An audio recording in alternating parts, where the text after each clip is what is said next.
Magandang araw sa inyo mga kabayan. Ay, meron ako din 2 lata ng labong. Ay, ari aking gagataan at ari pag nasawgang ko ng piniritong isda ay pagkakasarap na rin. Ginat ang labong tapos may piniritong isda. Ay, nakaw. Ay, pikit na naman. Unahin ko ng gayating kabayan na rin aking bawang.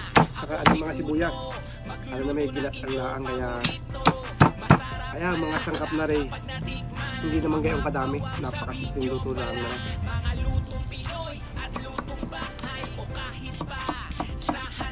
At bubuksan ko na rin ang aking labong na nasa lata.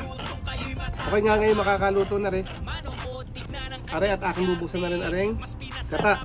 Ay ang aking gata ay nasa lata rin. Ay ang gagawin.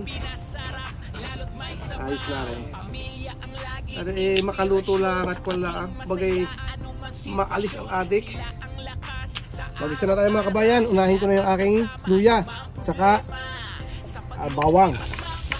Masarap nga pala rin pag may kasamang luya, kaya sinasundan ko ng luya.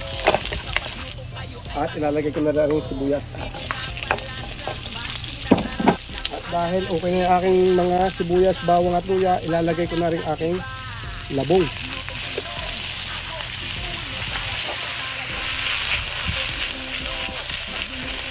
Lagyan ko na rin aking mga pampalasa. Sin, chicken powder, paminta.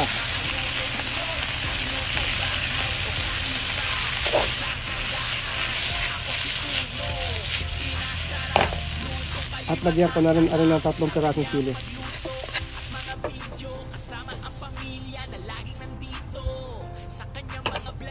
At ilalagay ko na rin yung aking latang gata. Ay malapot din eh. Lagyan ko ng konti tubig rin at para masyadong malapot yung gata ko.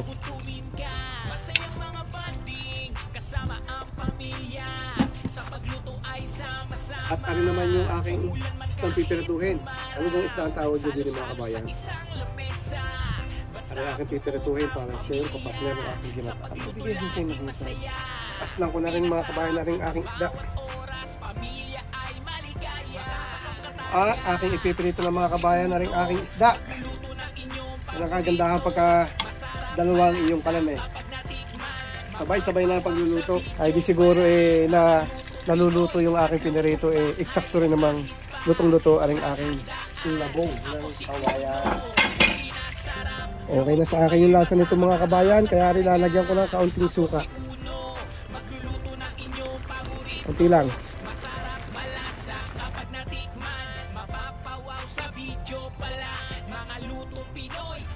Ay talagang aking ginatang ari purong-purong labong-laan, walang karne, walang anumang ibang sahog.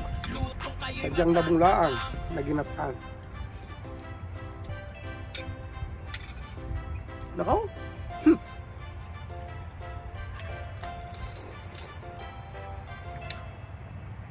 Pagkakasarap, nakakamiss.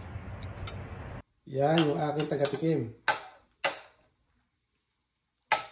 First time. First time kakakain ng kawayan? Nung ganito.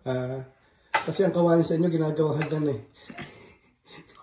Ginagawang papag. Yan, nakapangain ka na ng papag ngayon. Masarap ang papag? Ayos.